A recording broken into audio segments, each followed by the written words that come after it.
Percorremos o Evangelho de Lucas e chegamos ao fim da longa viagem de Jesus a Jerusalém. Ele chegou. Ele monta em um jumento e segue pelo Monte das Oliveiras até a cidade. Uma multidão se formando e as pessoas estão cantando: "Que Deus abençoe o rei que vem em nome do Senhor."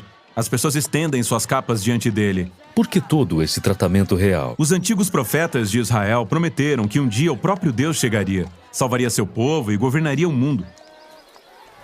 Outras vezes, os profetas falaram sobre um rei que chegaria a Jerusalém para trazer justiça e paz. Jesus está acendendo todas essas esperanças de que ele seja o rei e todo mundo está em êxtase. Bem, nem todos. Os líderes religiosos consideram Jesus uma ameaça ao seu poder e, por isso, eles não estão felizes. O mais impressionante é que o próprio Jesus está um pouco perturbado. Ele chora enquanto cavalga. É mesmo? E por quê? Bem, Jesus sabe o que está para acontecer. Ele sabe que não será aceito como rei de Israel. E ele sabe que Israel continuará seguindo por um caminho destrutivo, negligenciando os pobres, se rebelando contra seus opressores romanos, e ele sabe que isso levará à morte. Isso parte seu coração. E o aborrece. A primeira coisa que ele faz em Jerusalém é ir até o pátio do templo. E ele expulsa os cambistas, perturbando todo o sistema sacrificial. Verdade, ele está encenando um protesto profético. E ele fica no centro do pátio, bradando palavras dos antigos profetas de Israel.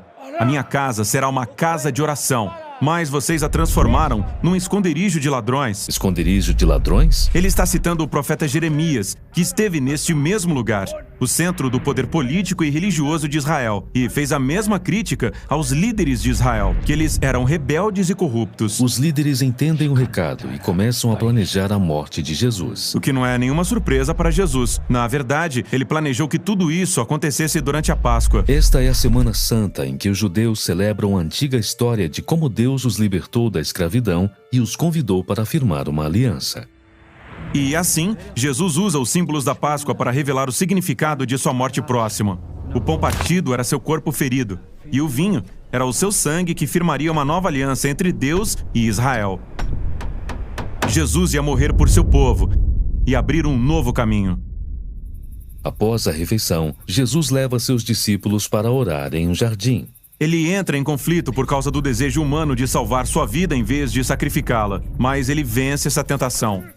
E é neste momento que os líderes religiosos, com os guardas do templo, o encontram e o prendem. Jerusalém estava sendo governada pelo Império Romano. Por isso, os líderes do templo não poderiam executar Jesus sem a permissão de seu governador romano, Pôncio Pilatos. E assim, eles inventam essa acusação de que Jesus é um rei rebelde que está preparando uma rebelião contra o imperador romano. Pilatos pergunta a Jesus: "Você é o rei dos judeus?" E Jesus responde: "Quem está dizendo isso é o Senhor." Pilatos percebe que Jesus é inocente e não merece morrer. Mas os líderes continuam insistindo que ele é perigoso, então eles negociam uma troca. Pilatos soltará um verdadeiro rebelde contra Roma, Barrabás, no lugar de Jesus. E assim, o inocente é entregue no lugar do culpado.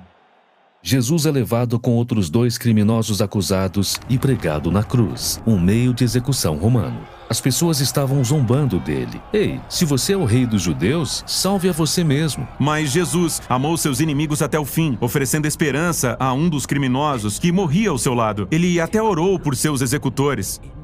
"Pai, perdoa esta gente. Eles não sabem o que estão fazendo."